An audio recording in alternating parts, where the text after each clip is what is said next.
Assalamualaikum warahmatullahi wabarakatuh. Jadi di sini saya akan melanjutkan ya untuk mengerjakan soal remedinya nomor 2, di mana untuk soalnya itu, bentar.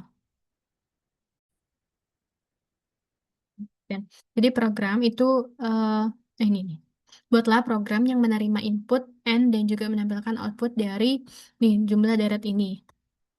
Nah, untuk ini berarti kan kita ada faktorialnya dulu, lalu kita hitung pangkat dan baru menjumlahkan satu persatu gitu ya.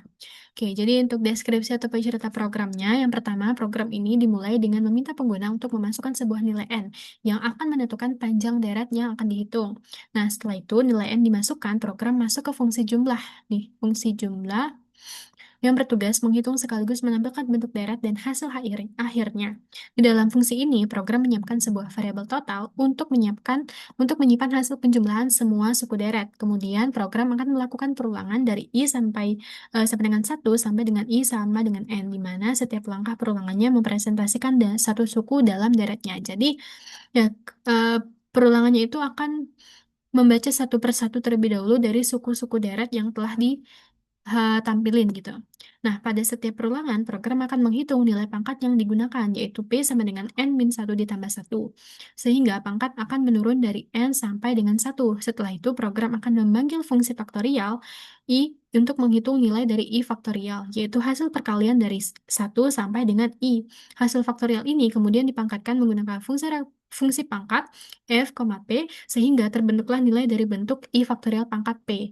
Nah, selain menghitung nilainya, program juga akan langsung menampilkan bentuk deretnya ke layar seperti 1 faktorial pangkat N ditambah dengan 2 faktorial pangkat N min 1 ditambah sampai dengan N agar pengguna bisa melihat proses pembentukan deret secara bertahap.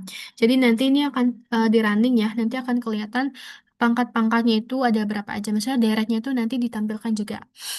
Nah, setiap hasil perhitungan I faktorial pangkat P-nya kemudian ditambahkan ke dalam variabel total, sehingga nilai akhir akan terus terakumulasi sampai semua suku selesai dihitung.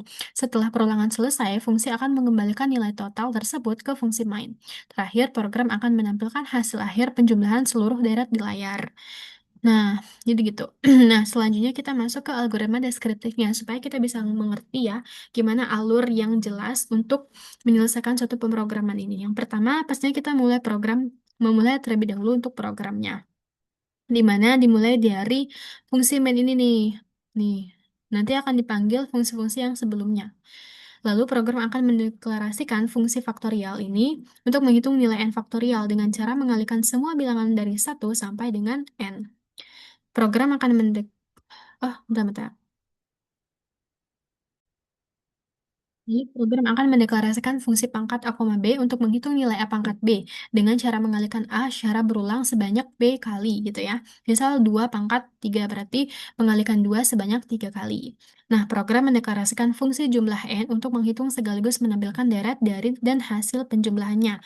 Nah, di sini berarti ada 3 function yang kita gunakan. Di sini ada function faktorial, lalu ada pangkat dan juga jumlah yang mana untuk setiap nilainya itu tipenya adalah double supaya bisa koma mungkin ya nanti. Oke, setelah itu cuma kita bisa bikin integer juga sih, cuma lebih nggak apa-apa lah mungkin kita bikin double biar lebih banyak gitu ya nilainya. Jadi setelah itu program akan meminta pengguna di sini memasukkan nilai n yang akan menentukan deretnya itu mau sebanyak berapa. Setelah itu program akan menyimpan nilai n-nya ke variabel n. Program masuk ke fungsi jumlah di sini akan dipanggil untuk hasilnya di sini hasilnya itu berapa. Lalu program akan melakukan perulangan dari I sama dengan 1 sampai dengan I sama dengan N untuk membentuk setiap suku deretnya. Pada setiap perulangannya, program akan menghitung nilai pangkat yaitu P sama dengan N min I ditambah dengan 1 yang akan menjadi pangkat untuk setiap faktorial.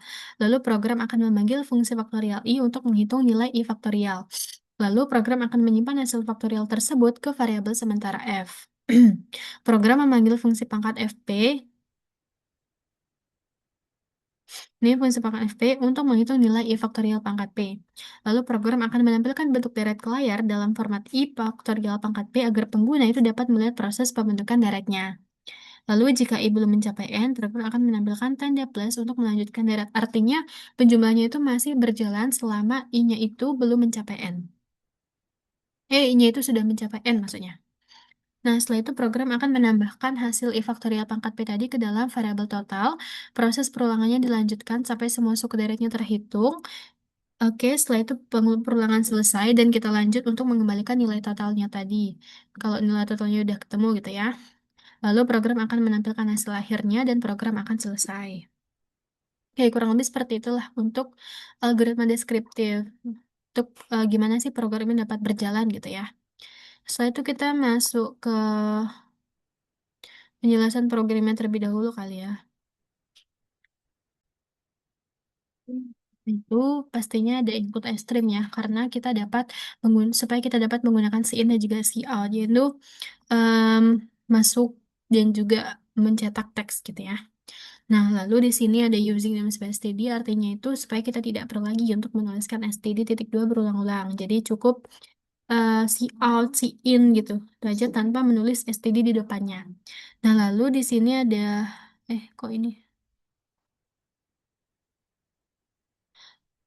Lalu di sini ada double faktorial, yaitu kita mendeklarasikan kita membuat satu function gitu ya, function faktorial yang tipenya adalah integer, ya dengan parameter n yang tipenya adalah integer. Lalu untuk tipe data faktorial itu sendiri adalah double. Nah, di sini lalu yang keempat itu tanda kurung kurawal buka, yaitu untuk membuka si function faktorialnya itu. Nanti nilainya itu akan disimpan dan nanti bisa dipanggil di function-function yang lain. Lalu di sini juga ada double hasil sama dengan satu, itu artinya menginisialisasi nilai hasil itu sama dengan satu untuk kita memulai dari satu. Nah, setelah itu perulangannya di sini masuk ke perulangan yaitu i sama dengan satu sampai dengan n. Jadi kalau for-nya ini benar, maka dia akan cetak hasil bintang sama dengan i. Nah, lalu ke i plus plus lagi. Tapi jika i plus plusnya tidak memenuhi kondisi yang ini lagi, maka dia akan return hasilnya itu berapa. Lalu fungsi selanjutnya itu ada function dari pangkat dengan parameter parameter A dan parameter B dengan setiap parameternya itu berbeda ya untuk nilainya, tipenya. Kalau A itu double, kalau B itu integer. Lalu di sini kita masuk nih ke function pangkat, di mana untuk function pangkatnya itu hasil sama dengan satu dan masuk ke perulangan, di mana perulangannya itu I sama dengan satu, selama satu kurang dari B, maka dia akan mencetak ini. Tapi jika tidak memenuhi lagi atau I plus plusnya itu udah tidak memenuhi kondisi yang ini lagi, maka dia akan cetak, maka dia akan cetak return hasil gitu ya. Return hasil itu ya artinya dia akan mengembalikan nilai hasil pangkat gitu, ya, hasil pangkat tadi. Nah, di sini kita masuk ke function jumlah. Sekarang di function jumlah nomor 21 ya, function jumlah, yaitu fungsi untuk menghitung total dari suatu deretnya. Jadi setiap suku-suku deret itu setelah udah ada faktorial, pangkatnya, kita hitung jumlah setiap sukunya itu. Nah, disinilah function di jumlahnya. Yang mana untuk em, ini double total sama dengan nol itu artinya kita menginisialisasi totalnya itu sama dengan nol. Karena kan masih belum dimulai ya, belum ada suatu nilai. Makanya dari itu kita tulis totalnya itu sama dengan nol dulu. Nah, lalu dimasuklah ke perulangan. Nah, di perulangan ini untuk kita eh, untuk kita menjumlahkan setiap suku-suku, suku ke satu, suku kedua, dan seterusnya gitu sampai perulangannya itu nggak memenuhi si kondisi ini lagi. Jika dia masih memenuhi, maka dia akan melakukan suatu proses di mana prosesnya itu adalah pangkat sama dengan n min i ditambah dengan satu itu. Yang artinya menghitung nilai pangkat ya, dibalik dari n ke satu. Lalu di sini juga menghitung prosesnya itu f sama dengan faktorial ke i. Lalu di sini nilai sama dengan pangkat f, p, lalu mencetak nilai p-nya. Nah, jika i-nya tidak sama dengan n, maka dia akan cetak plus. Maksudnya nilai i-nya itu belum mencapai n gitu ya. Kalau udah mencapai n dan udah nggak memenuhi n lagi, maka dia akan langsung ke return total. Nah, di sinilah nih fungsi main-nya. Fungsi utamanya itu akan dipanggil. Maksudnya fungsi utama itu memanggil si function jumlah yang udah kita hitung tadi ya. Hasil sama dengan jumlah, dan di sini nanti ada sama dengan, dan di sebelah ini adalah hasil. Misal kita masukin nilainya itu berapa ya? 4 kali coba. Nih, dia akan keluar, itu hasilnya adalah 69.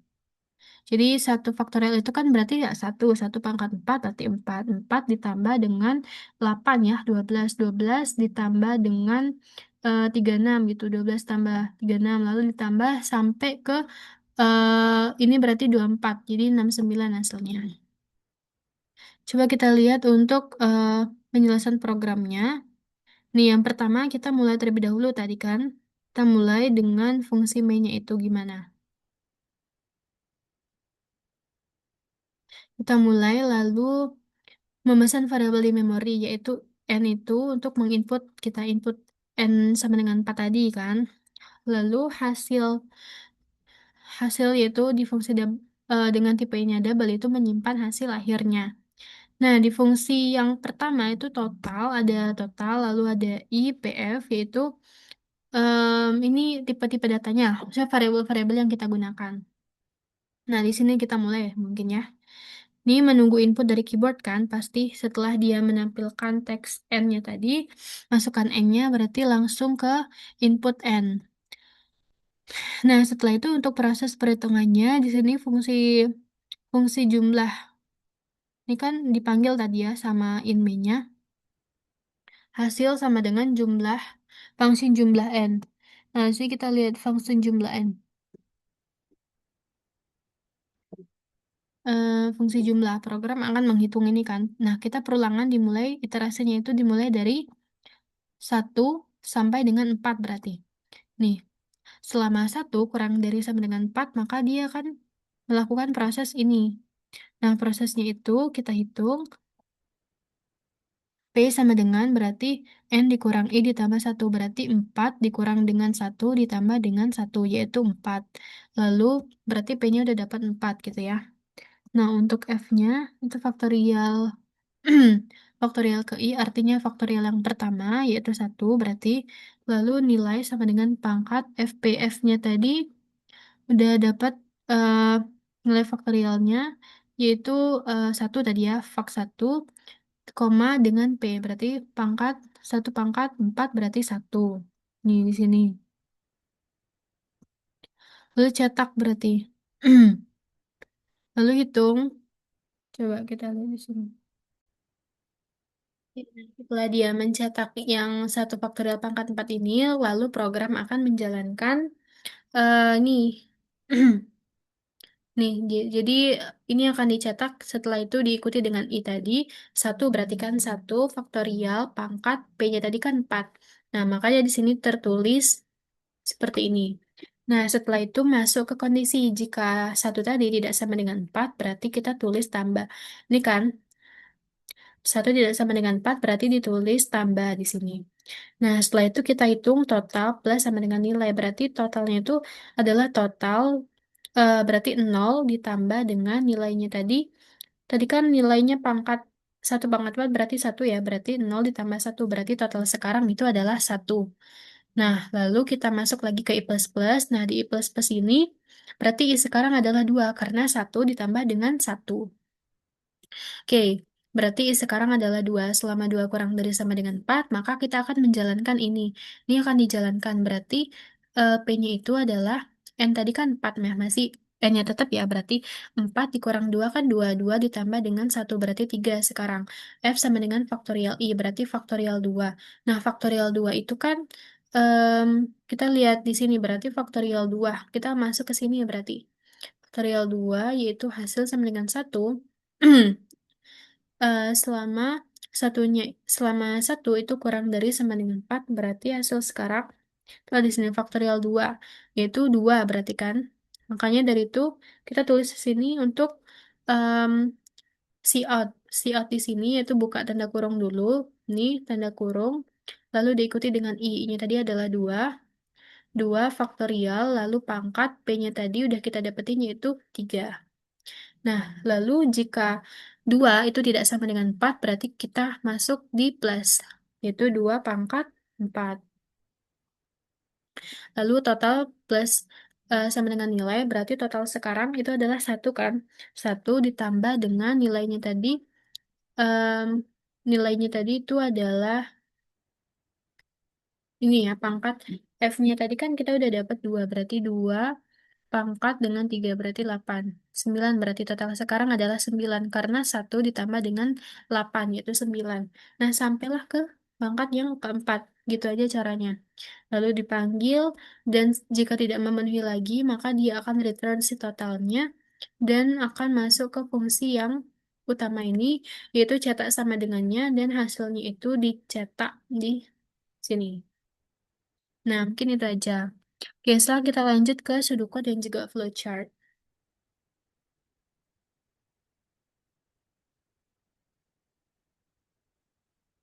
Nah, untuk flowchartnya kurang lebih seperti ini. Berarti ada empat fungsi ya di dalam flowchart ini. Yang pertama itu ada fungsi faktorialnya di sini, yang mana kita mulai dulu menggunakan tanda terminator oval, lalu menggunakan proses yaitu hasil sama dengan satu, lalu masuk ke perulangan, di mana untuk perulangannya itu sama dengan I sama dengan satu sampai dengan N.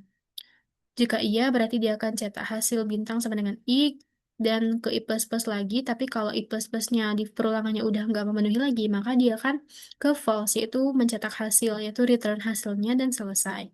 Nah, di fungsi pangkat ini, kita mulai dari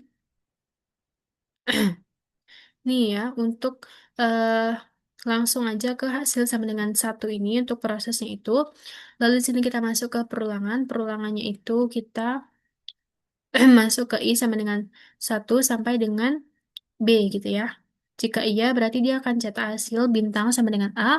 Tapi kalau salah, dia akan ke hasil. Maksudnya kalau I plus-plusnya nih udah ke perulangan, tapi nggak memenuhi lagi, maka dia akan ke false dan mencetak hasil. Lalu program akan selesai. Nah, di sini ada fungsi jumlahnya nih yang agak panjang ya, tapi masih bisa kita buat. Nah, di sini untuk sama aja sebenarnya kita deklarasiin juga untuk total sama dengan nol, lalu di sini perulangannya I sama dengan satu sampai dengan N. Lalu jika benar, dia akan masuk ke proses untuk P, F, dan nilai nih.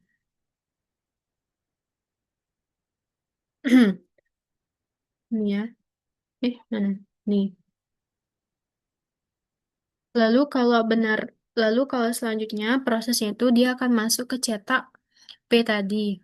Lalu di sini kita masuk ke kondisi yang mana menggunakan tanda belah ketupat, di mana untuk kondisinya itu adalah selama I tidak sama dengan N, maka dia akan cetak tambah. Tapi kalau false berarti dia akan ke return total. Nah, jadi ini tambah, lalu dia akan cetak proses yaitu total plus sama dengan nilai ke I++, dan lanjut jika I++ nya tidak memenuhi lagi, maka dia akan ke total. Dia akan return ke total. Nah, setelah itu untuk I++ nya, nah ini kan tadi udah nggak memenuhi lagi, maka dia akan return ke total atau false ya programnya. Lalu dia akan selesai. Nah, disinilah fungsi main-nya itu dipanggil. Fungsi utama dia yang memanggil fungsi-fungsi yang sebelumnya tadi. Nah, di sini kita mulai untuk memulai terlebih dahulu programnya, kita running ya programnya. Setelah itu di sini pengguna meminta untuk program akan meminta pengguna untuk memasukkan nilai n yang mana akan disimpan nanti di variabel n ini. Selanjutnya itu ada proses yaitu hasil sama dengan jumlah di fungsi yang n ini, fungsi jumlah. Ini hasilnya itu akan disimpan di proses ini, lalu mencetaklah suatu hasilnya tadi dengan menggunakan tanda jajar genjang dan selesai. Oke, itu flowchartnya. Sekarang kita ke pseudocode. Nah, pseudocode ini dia mirip-mirip ya, cuma lebih bahasanya lebih agak manusia karena bisa dimengerti. Nah, di sini untuk deklarasi variabel dulu. Untuk variabelnya itu kita gunakan ada variabel n, yaitu untuk mencetak, menginputkan suatu nilai directnya itu mau berapa, pangkat berapa, sampai ke berapa. Lalu ada juga i, p yang tipenya adalah integer. Lalu di sini ada f, nilai total yaitu float. Nah, kemudian kita masuk ke function faktorialnya ini dengan menggunakan ada function.